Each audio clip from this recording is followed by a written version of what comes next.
Chapter 10. Other opportunities of making her observations could not fail to occur. Anne had soon been in company with all four together often enough to have an opinion, though too wise to acknowledge as much at home, where she knew it would have satisfied neither husband nor wife. For while she considered Louisa to be rather the favourite, she could not but think, as far as she might dare to judge from memory and experience, that Captain Wentworth was not in love with either. They were more in love with him. Yet there it was not love. It was a little fever of admiration. But it might, probably must, end in love with some. Charles Hayter seemed aware of being slighted, and yet Henrietta had sometimes the air of being divided between them. Anne longed for the power of representing to them all what they were about, and of pointing out some of the evils they were exposing themselves to. She did not attribute guile to any. It was the highest satisfaction to her to believe Captain Wentworth not in the least aware of the pain he was occasioning. There was no triumph, no pitiful triumph in his manner. He had, probably, never heard and never thought of any claims of Charles Hayter. He was only wrong in accepting the attentions, for accepting must be the word, of two young women at once. After a short struggle, however, Charles Hayter seemed to quit the field. 3 days had passed without his coming once to Uppercross, a most decided change. He had even refused one regular invitation to dinner, and having been found on the occasion by Mr. Musgrove with some large books before him, Mr. and Mrs. Musgrove were sure all could not be right, and talked, with grave faces, of his studying himself to death. It was Mary's hope and belief that he had received a positive dismissal from Henrietta, and her husband lived under the constant dependence of seeing him to-morrow. Anne could only feel that Charles Hayter was wise.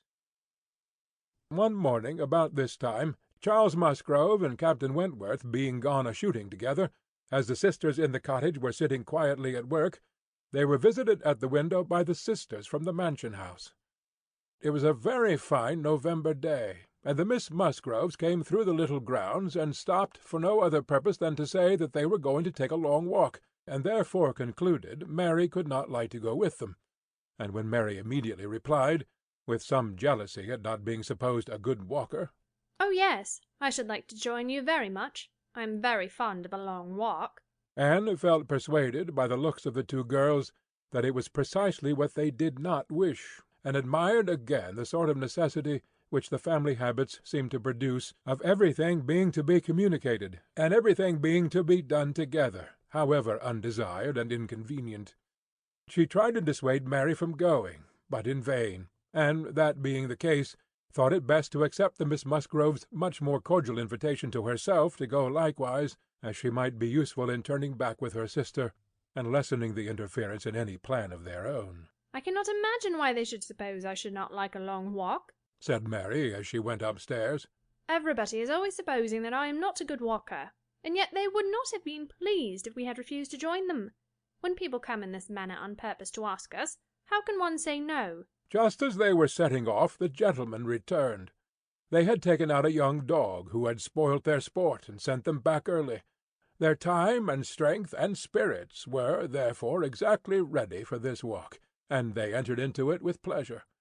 Could Anne have foreseen such a junction, she would have stayed at home; but, from some feelings of interest and curiosity, she fancied now that it was too late to retract, and the whole 6 set forward together in the direction chosen by the Miss Musgroves, who evidently considered the walk as under their guidance. Anne's object was, not to be in the way of anybody, and where the narrow paths across the fields made many separations necessary, to keep with her brother and sister.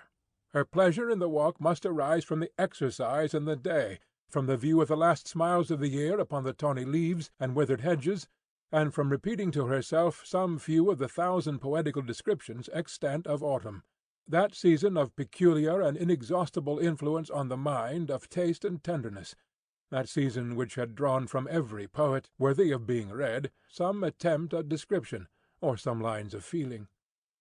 She occupied her mind as much as possible in such like musings and quotations, but it was not possible that when within reach of Captain Wentworth's conversation with either of the Miss Musgroves, she should not try to hear it. Yet she caught little very remarkable. It was merely live chat, such as any young persons on an intimate footing might fall into. He was more engaged with Louisa than with Henrietta. Louisa certainly put more forward for his notice than her sister. This distinction appeared to increase, and there was one speech of Louisa's which struck her.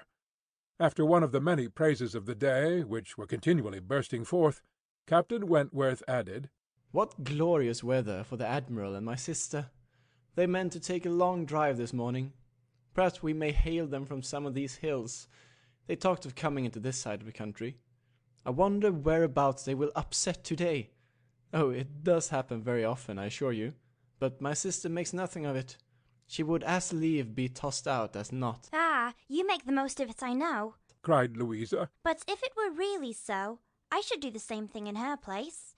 If I loved a man as she loves the Admiral, I would always be with him. Nothing should ever separate us, and I would rather be overturned by him than driven safely by anybody else." It was spoken with enthusiasm. "Had you?" cried he, catching the same tone.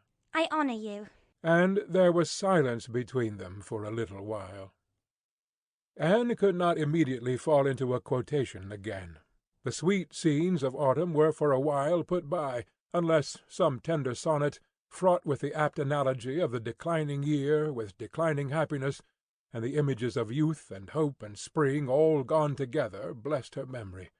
She roused herself to say, as they struck by order into another path, "Is not this one of the ways to Winthrop?" But nobody heard, or at least nobody answered her. Winthrop, however, or its environs, for young men are sometimes to be met with strolling about near home, was their destination, and after another half-mile of gradual ascent through large enclosures, where the ploughs at work and the fresh-made path spoke the farmer counteracting the sweets of poetical despondence, and meaning to have spring again, they gained the summit of the most considerable hill which parted up across at Winthrop, and soon commanded a full view of the latter at the foot of the hill on the other side. Winthrop, without beauty and without dignity, was stretched before them, an indifferent house, standing low and hemmed in by the barns and buildings of a farmyard. Mary exclaimed, "Bless me, here is Winthrop! I declare I had no idea. Well, now, I think we had better turn back. I am excessively tired." Henrietta, conscious and ashamed, and seeing no cousin Charles walking along any path, or leaning against any gate, was ready to do as Mary wished. But "No," said Charles Musgrove, and "No, no," cried Louisa more eagerly, and taking her sister aside, seemed to be arguing the matter warmly. Charles, in the meanwhile, was very decidedly declaring his resolution of calling on his aunt, now that he was so near, and very evidently, though more fearfully, trying to induce his wife to go too. But this was one of the points on which the lady showed her strength, and when he recommended the advantage of resting herself a quarter of an hour at Winthrop, as she felt so tired, she resolutely answered, "Oh, no, indeed! Walking up that hill again would do her more harm than any sitting down could do her good, and, in short, her look and manner declared that go she would not." After a little succession of these sort of debates and consultations, it was settled between Charles and his two sisters that he and Henrietta should just run down for a few minutes to see her aunt and cousins, while the rest of the party waited for them at the top of the hill. Louisa seemed the principal arranger of the plan, and as she went a little way with them down the hill, still talking to Henrietta, Mary took the opportunity of looking scornfully around her, and saying to Captain Wentworth, "It is very unpleasant having such connections, but I assure you I have never been in the house above twice in my life." She received no other answer than an artificial assenting smile, followed by a contemptuous glance as he turned away, which Anne perfectly knew the meaning of. The brow of the hill where they remained was a cheerful spot. Louisa returned, and Mary, finding a comfortable seat for herself on the step of a stile, was very well satisfied so long as the others all stood about her. But when Louisa drew Captain Wentworth away to try for a gleaning of nuts in an adjoining hedgerow, and they were gone by degrees quite out of sight and sound, Mary was happy no longer. She quarrelled with her own seat, was sure Louisa had got a much better somewhere, and nothing could prevent her from going to look for a better also. She turned through the same gates, but could not see them. Anne found a nice seat for her on a dry sunny bank under the hedgerow, in which she had no doubt of their still being in some spot or other. Mary sat down for a moment, but it would not do. She was sure Louisa had found a better seat somewhere else, and she would go on till she overtook her. Anne, really tired herself, was glad to sit down, and she very soon heard Captain Wentworth and Louisa in the hedgerow behind her, as if making their way back along the rough, wild sort of channel down the centre. They were speaking as they drew near. Louisa's voice was the first distinguished. She seemed to be in the middle of some eager speech. What Anne first heard was, "And so I made her go. I could not bear that she should be frightened from the visit by such nonsense. What?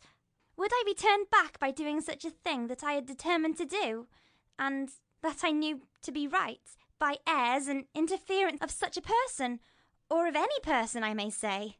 No, I have no idea of being so easily persuaded. When I have made up my mind, I have made it, and Henrietta seemed entirely to have made up hers, to call at Winthrop to-day, and yet she was as near giving it up, out of nonsensical complacence." She would have turned back then, but for you. "Oh, she would indeed. I am almost ashamed of it." Happy for her to have such a mind as yours at hand. After the hints you gave just now, which did but confirm my own observations the last time I was in company with him, I need not affect to have no comprehension of what is going on. I see that more than a mere dutiful morning visit to your aunt was in question, and woe betide him, and her too, when it comes to things of consequence, when they are placed in circumstances requiring fortitude and strength of mind, if she have not resolution enough to resist idle interference in such a trifle as this. Your sister is an amiable creature, but yours is the character of decision and firmness, I see. If you value her conduct or happiness, infuse as much of your own spirit into her as you can, but this, no doubt, you have been always doing. It is the worst evil of too yielding and indecisive a character that no influence over it can be depended on. You are never sure of a good impression being durable. Everybody may sway it. Let those who would be happy be firm. Here is a nut, said he, catching one down from an upper bough, to exemplify. A beautiful, glossy nut, which, blessed with original strength, has outlived all the storms of autumn. Not a puncture, not a weak spot anywhere. This nut, he continued, with playful solemnity, while so many of his brethren have fallen and been trodden under foot, is still in possession of all the happiness that a hazelnut can be supposed capable of. Then, returning to his former earnest tone, my first wish for all whom I am interested in is that they should be firm.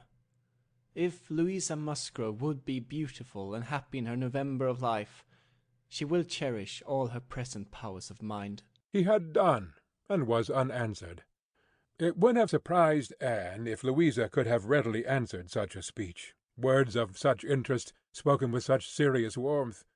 She could imagine what Louisa was feeling. For herself, she feared to move, lest she should be seen.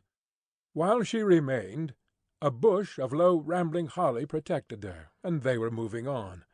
Before they were beyond her hearing, however, Louisa spoke again. "Mary is good-natured enough in many respects," said she, "but she does sometimes provoke me excessively by her nonsense and pride, the Elliot pride.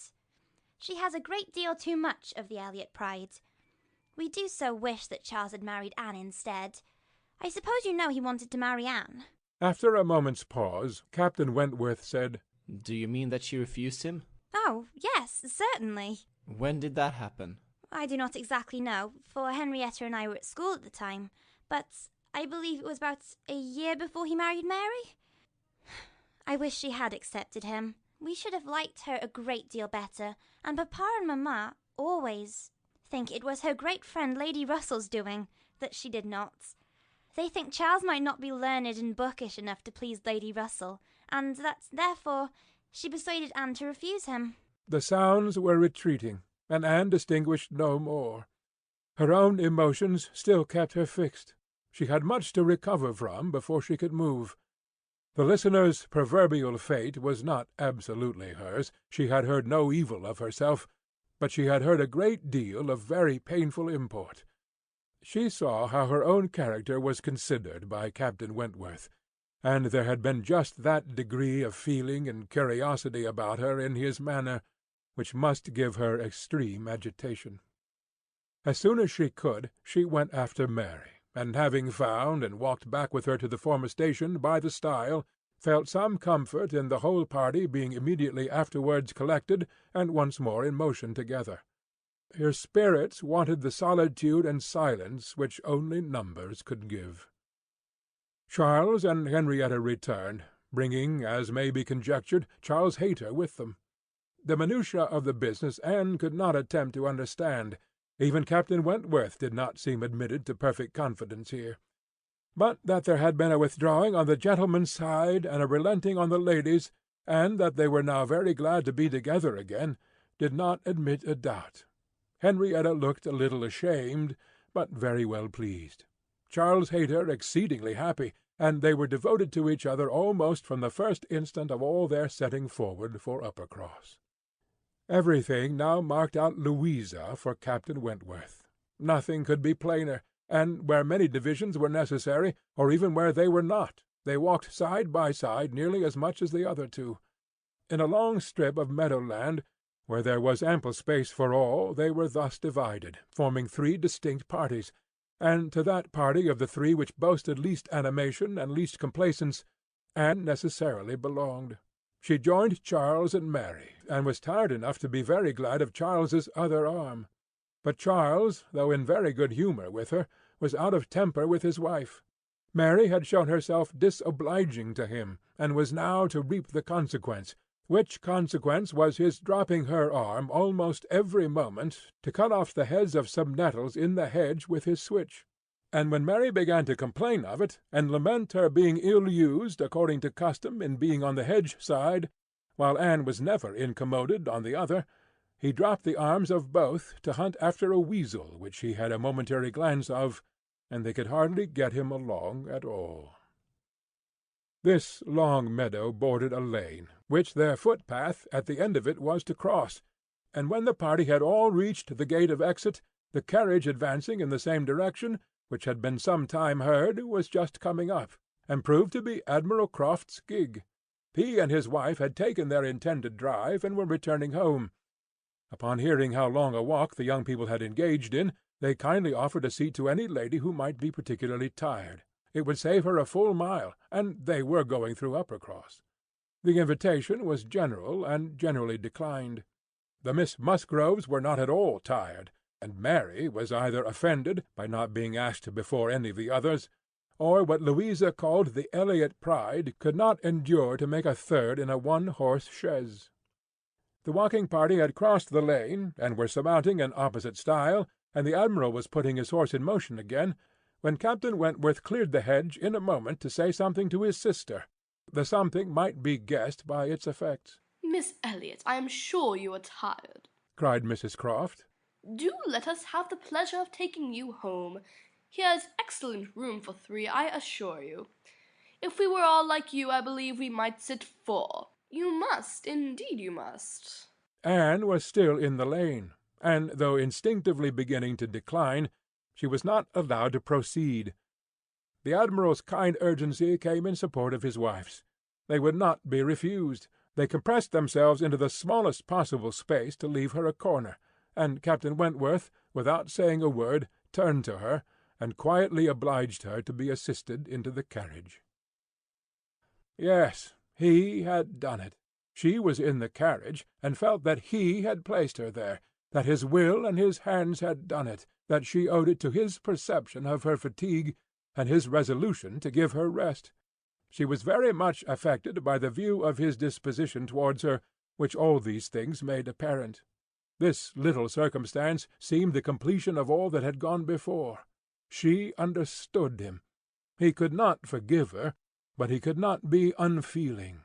Though condemning her for the past, and considering it with high and unjust resentment, though perfectly careless of her, and though becoming attached to another, still he could not see her suffer without the desire of giving her relief.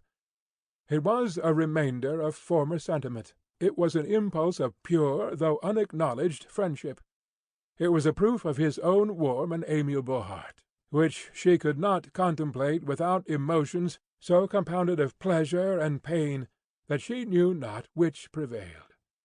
Her answers to the kindness and the remarks of her companions were at first unconsciously given. They had travelled half their way along the rough lane before she was quite awake to what they said. She then found them talking of Frederick. "He certainly means to have one or other of those two girls, Sophie," said the Admiral. "but there's no saying which.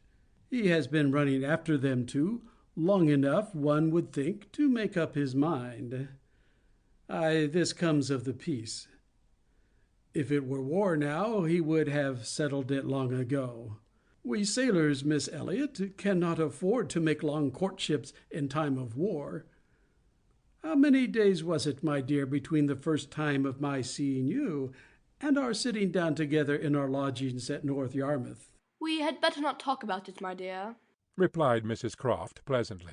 For if Miss Elliot were to hear how soon we came to an understanding, she would never be persuaded that we could be happy together.